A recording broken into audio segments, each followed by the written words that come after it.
Welcome to The Difference Engine, the show for tech founders, investors, and innovators. So let's find out what's coming up today. We'll take a look at the launch of a new Big Four spin-out consulting firm, Unity. They're backed by $300 million of PE money, but are they different enough to cut the mustard? But first, grab a notepad and pen, because we're breaking down Y Combinator co-founder Paul Graham's top tips for startup success.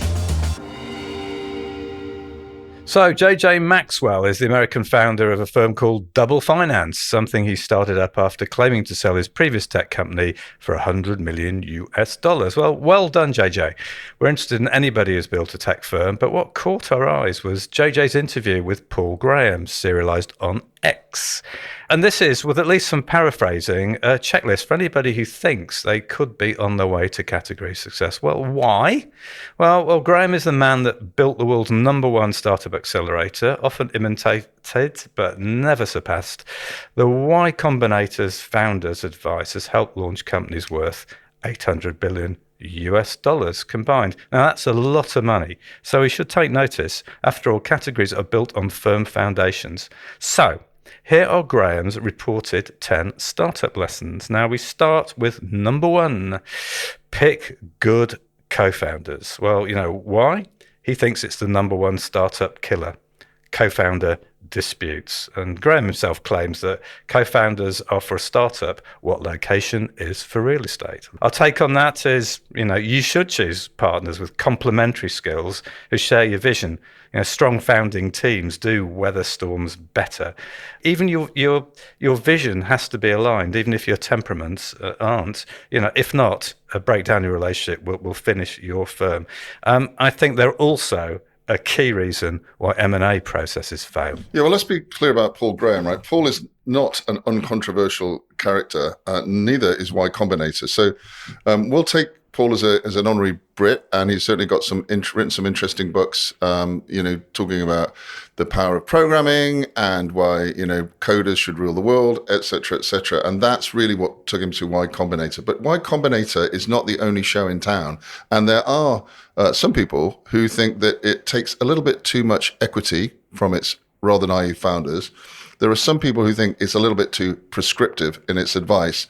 So as the first piece of advice to pick good co-founders, maybe it's are you the right fit for YC? So he's right to say that co-founders, though, will be the reason that most startups can fail.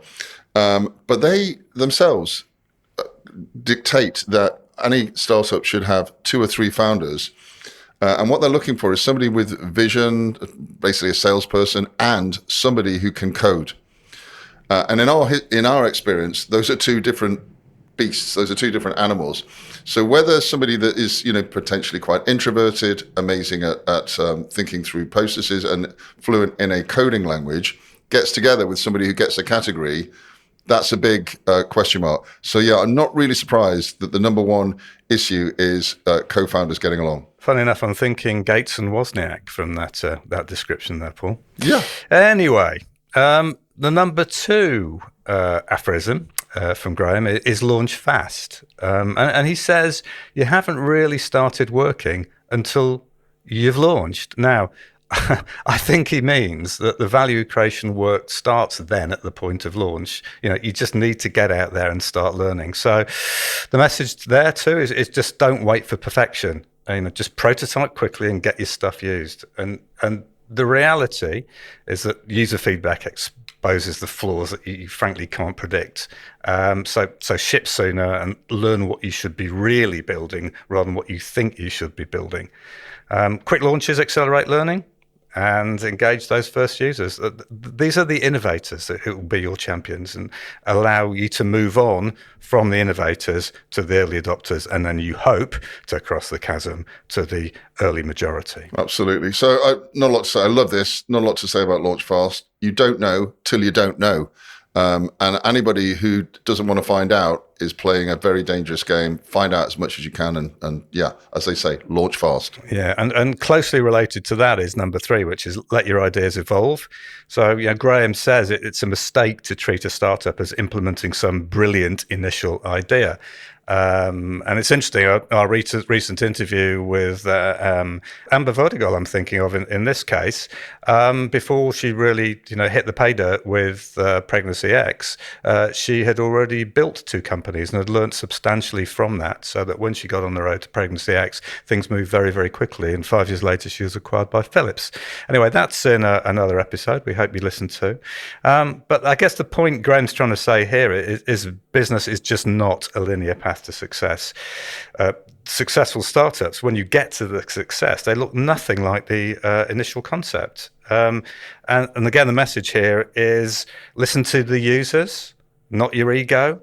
Observe what actually works and pivot when needed. So flexibility always beats rigidly sticking to plans as a route to success. And I'm really reminded here of the legendary Prussian strategist Helmuth von Moltke, who famously said, no plan of operations reaches with any certainty beyond the first encounter with the enemy's main force. All right, so that's where Tyson got the idea that everyone's got a plan till they take the first punch. The point here is engage with reality as a route to success. So number 4, Mr. Graham, understand your users. Make something people want. Yeah, but no shit, right? I mean, the question here is, if you're saying make something people want, the question is, who are the people? See, I think this was well said by Rick Waterworth, and he's talking about the role of YouTube, and the people there that wanted something were not known, and they came up with a name for them, and they call them creators. So you may want to make something people want, but that's difficult when you don't know who they are, right? But that's the principle of real innovation, isn't it? If you can do that, then that gives you massive competitive advantage. And of course, that idea was picked up by Rich's next employer after YouTube, which was TikTok. And you cannot argue that has not been anything else but a massive success. But I think that you have to understand that users may not be rational. They have needs, they have problems, they have desires, which again, are often not quantifiable into numbers. So this takes empathy, listening, constant engagement, and it's about products solving real problems. And that's the basis of categorization. What is the real problem you're trying to solve? Or subtly and very importantly, completely changing the way people think about their problems. That's the foundation of a great startup. Right. So number 5, make a few users love you. For the few, not the many. Make a few users love you. So Graham says better to make a few people really happy than many people semi-happy. I think we'd go with that, right? Doesn't mean mass appeal on day one, that's for sure. Create something small that influential an influential group love. Those are the evangelists that are going to give you the feedback and become your strongest advocates if you get that right. Yeah, I mean, I don't think there's a lot new in this one, and I think he's borrowing heavily from Geoffrey Moore, specifically the bowling alley principle that he elicited in Crossing the Chasm, right? Which obviously is where a lot of the software categorization thinking comes from. So with the bowling alley principle, you pick one specific cohort of people that you think will really love your products, so make a few users love you. And I think if I remember correctly, the example mentioned is a company from back in the midst of time called Documentum, who had a document management solution which they focused on healthcare professionals because they got a lot of documents and they're highly regulated. Make those guys love you and then generalize it. So I have no issue with this, except it ain't the first time I've heard make a few users love you. And let's not forget that some companies get forced into the bowling alley. The best example of that being Apple. So Apple only survived at one point in its history by concentrating entirely on graphics arts and graphic designers as their user base. And that allowed them to survive and then build out for a second go to more consumer markets. All right, into the back 5 then. What do we got? Got number 6. This is apparently PG's most famous advice: do things that don't scale. So what he says is do manual, unscalable things early. Right. So our take on this is be a bit analog. It's about personal onboarding to the product. It's about loving handwritten notes. It's about direct support from the founders to the early adopting clients.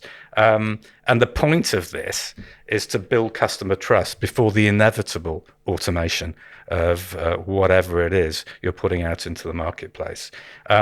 And there is quite a good example of this was, apparently Airbnb's founders went out and photographed the listings themselves. It worked. It shows that you care. The actual original renters met the founders. And everybody loves that.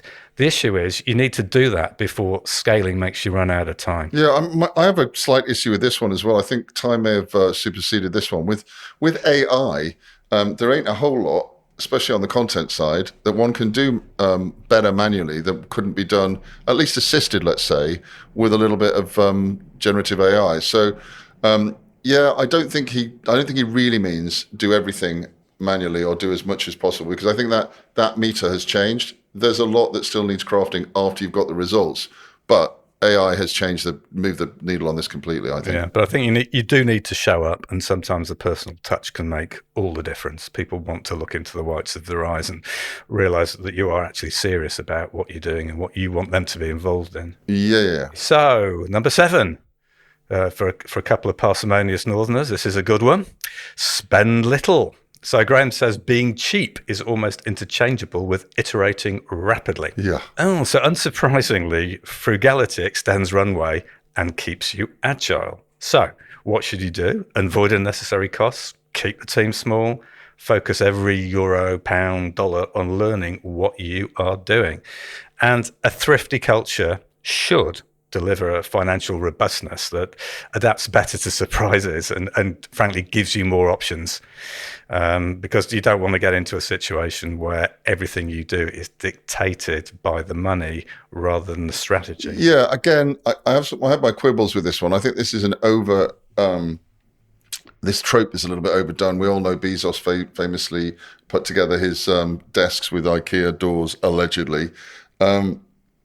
And I've also heard top VCs, really, really top VCs, talk about some of their due diligence. Slightly unusually, they would go around the valley, driving to the startup offices, and just have a look how many really flashy cars were in the car park. That was a big no-no. So drive a lemon or a beat-up car. That would be good. And the other thing they do is drive at dusk and find out if people were still in the office. So I feel like this, you have to suffer a lot in a world where, startups can be 1 or 2 people, is a little bit overdone. That's all I'll say. Although I think, was it Jensen Huang was talking about suffering early on in the history of building companies? So there's maybe some good evidence for that. Anyway, number 8, pretty related actually. It's a bit of a buzz phrase, this, and I sort of quite like it. It's get ramen profitable. Now, Graham says ramen profitable means making just enough to pay the founder's living expenses. I sort of love ramen profitable, but eat the cheapest food you can? Probably not a good idea. But you do get the idea. Keep expenses down, focus on getting profitable as soon as possible, because the point is that even marginal profitability gives you leverage and independence, particularly if you've got external investors. It'll keep them off your back and lets you focus on building value. Yeah, you can spot them checking out the cars in the car park maybe, or at night making sure the lights are still burning. I think we need to update this because ramen is a very California thing. And I'm pretty disappointed with Graham as a Brit saying get ramen profitable. I think we should update this to get Greg's profitable. Greg's, yes. Yeah. So, cheapest food you can. Anyway, Greg's is a very, very successful company that's spread right across the UK and is the selected foodstuff of much of the community. It is the category leader of hot, crusty, bad food. With paste of some sort in the middle. Anyway, onward. Avoid distractions. This is a good one. Graham says nothing kills startups like distractions. The worst are those that pay money.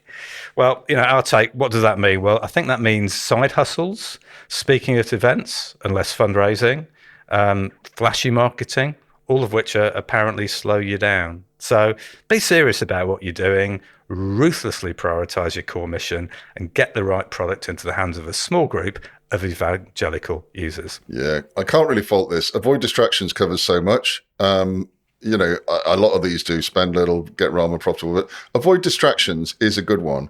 Then again, so many companies, and I'm thinking way back in the midst of time, a company called Cognos that IBM bought up in the business intelligence space. That started off. Lovely Canadian company. Canadian, indeed. That's sort of consulting for, shoewear manufacturers. And then it became its own software category. There are so many pivots here. Slack was a pivot of a games company, is my understanding, Roblox, etc. There's so many things that started as one thing and ended up as another. So I think avoid distractions isn't the best advice, but I do like avoid distractions in a slightly different way, in that he's saying avoid distractions that pay you money. I would say, and this is to the marketing people out there, avoid distractions that cost you a lot of money, because it's very easy to mistake the value that you think you're going to get with the price that's being asked for something. And my classic example is our good friends at Gartner and their lovely, reassuringly expensive events that everybody spends months and months concentrating on, their magic quadrants where you get hundreds of customers to say nice things about you. Is that really a distraction worth having in the early days? Clearly, no. Don't do it. So, number 10, what you should do is don't get demoralized. So, Graham says most startups fail because founders give up, not because the idea was bad. All right. So, anybody knows any firm building journey is filled with setbacks and disappointments, but you've got to stay in the game. And resilience undoubtedly beats brilliance if you want to be in there for the long haul. Yeah, I mean, and that's one thing I've learned about business, and it took quite a while to learn. In fact, is just don't give up, just keep going. And as they say, probably in some country and western song, the darkest hour is just before dawn. Just as you think you're going to finally fail, you break through, and all is good. So, what do you think we should learn from this, Paul? Unless you've got something to think about not getting demoralised. I think the only thing about don't get more demoralised, and again, I'm being a bit controversial. Because of the author here is, it might be worth knowing when to stop on the flip side, but don't get demoralized. It's a good moral for life, so I'll take it. So quickly, what is worth learning from these 10 points? Well, I guess 1, keep things simple. 2, keep your head down. 3, stay focused. 4, choose your partners wisely. 5, stay frugal and give your customers every chance to guide you, not your ego. And just keep going. Unless you are heading for some catastrophic failure, it is likely to pull through for you. And we think that's a pretty good mantra for aspiring category creators.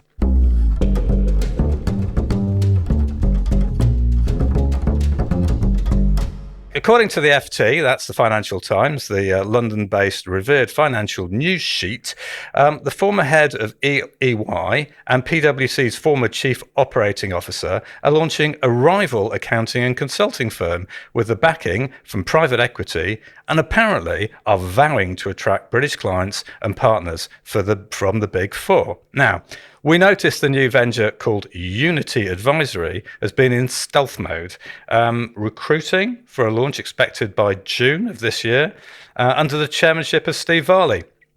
Now, it was Varley that ran EY UK and Ireland for 9 years until 2020.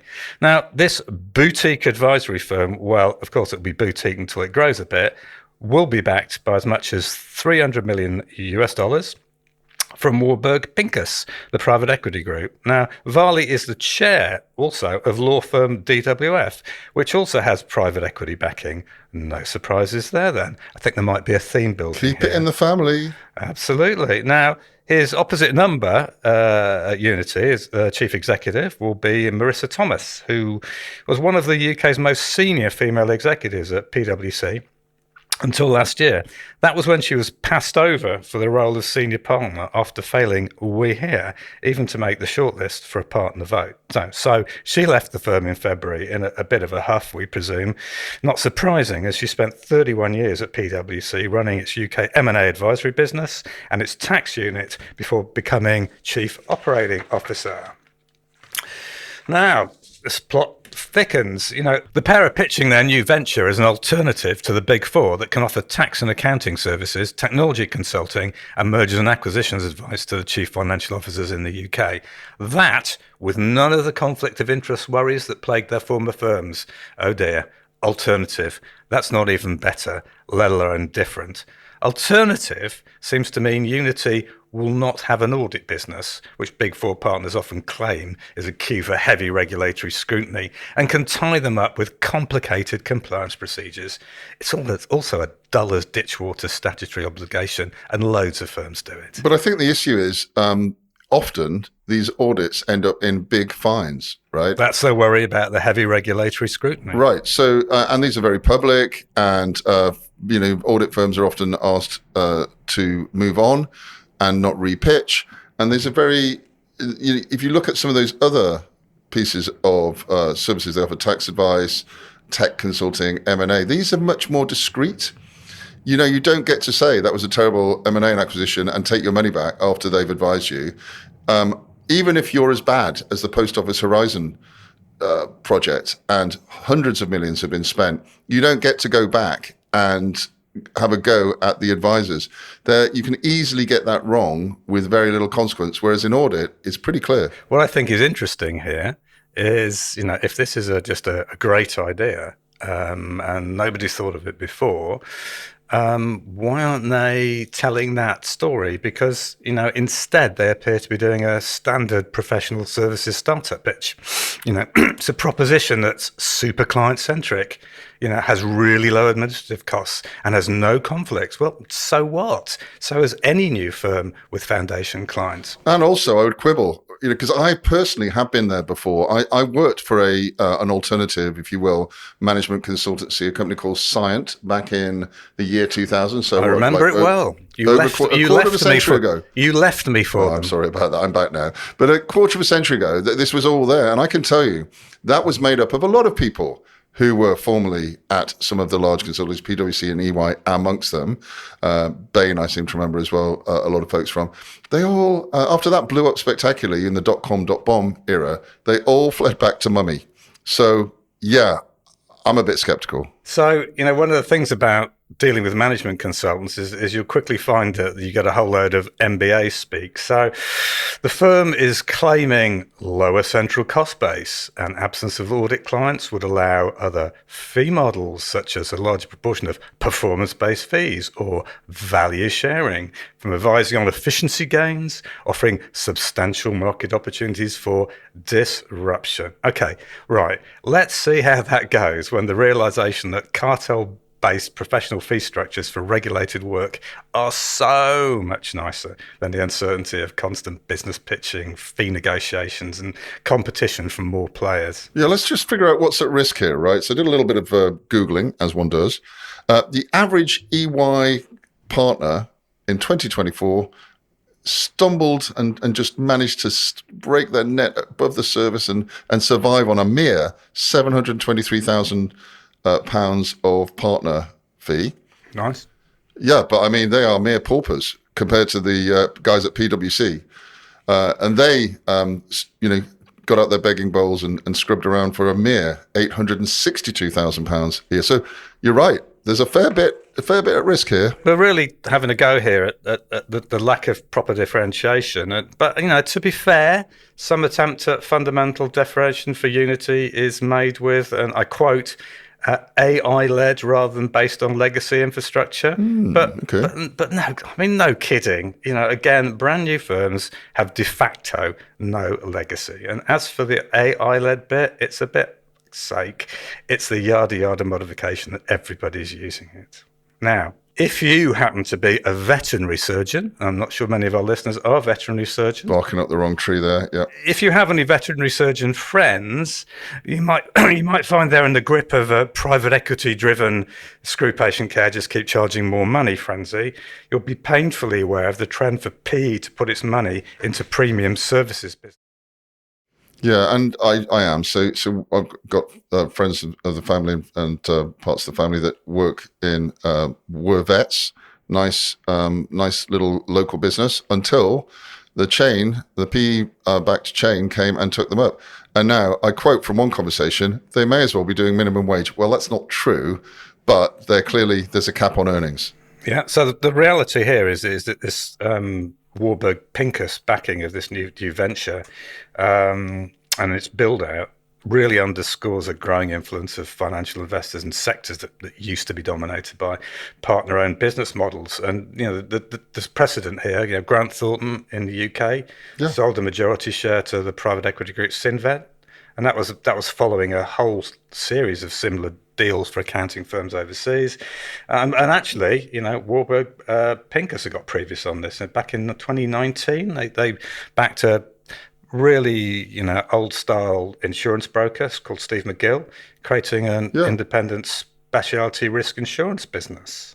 I mean, they're all over the place in accounting these days. If you look below the 4 at let's say the next 4 to 8, there's a lot of private equity money in there. We know a lot of people that are working for them. Interestingly enough, and this does make me think there's a real change going on, the people that we know have been recently recruited to those, let's call them mid-tier, there's a mid-tier of accounting firms that used to be regional, now they're somewhat bigger thanks to PE money. Those folks are interviewing and taking on people from the software world, which has all sorts of cultural interest because, a solution in the world of accountancy and management consultancy is, of course, a proposition. So if they can successfully convert what used to be, rather ponderous but very nicely, moated private partnership model and make it more innovative with some of this software thinking, there might be something in this. Yeah, and I think there's other reasons too as to why they're doing this. After all, you can make, as you say, a very nice living from being a Big Four-like partner. But if you have bigger ambitions, the problem is that partner-based businesses don't do well at medium to long-term investments. And that is essential to any tech proposition. And that's because each partner typically chases this year's, usually very substantial, as you have demonstrated, remuneration at the expense of investing for the future. Anyway, apparently, in its ambition to be, that's what we call Alt 4, Unity is hiring staff with experience in those firms. Now, that's never been done before, has it? Including those that have left the Big Four for jobs actually in the clients and in industry. And is targeting mid-sized corporate clients with revenues in the 500 million to 1.5 billion range. And absolutely no surprises here, particularly those backed by private equity. Now, I wonder how many of the initial clients will be owned by Warburg Pincus. I bet there'll be lots of MBA speak about alignment going on there. Yeah, and I does, it makes you, I'm very curious as how this is going to go on, because one version of the future is that all of this amazingly focused private equity, let's say revenge folks coming out of the Big Four, maybe they didn't make partner like one of the founders, and they've got the fear of God or the cojones to go out and show the guys that they didn't make partner to what they can do. Maybe that will be absolutely brilliant. Or maybe these are the losers who didn't make it at the Big Four, who have come in and can't really make success even in this new model? I mean, the reality is, running a big partnership is a pretty meaty business challenge. But nevertheless, it's sort of amusing watching people who have done consulting business at 30,000 feet suddenly discovering the reality of life in the startup trenches. Could be interesting. Yeah, even though $300 million of private equity money might make for some very luxurious dugouts. These are very smart people, but surely they can do better in coming up with a series of betters for their new business. That they're no different from any new consulting business in any sector, assuming that it's going to cause disruption. It might cause a few perturbations around the partner tables of other firms and encourage them to join the rush into the arms of PE. But otherwise, unless there's something here they're not telling us, right now, Unity is one massive category leadership opportunity missed. Which leads to the big question. Would we like to help them? Of course we would. Thank you for listening. If you want to learn more about category design, head to becategorical.com. If you need help designing and dominating your category, then get in touch. Contact details are in the show notes.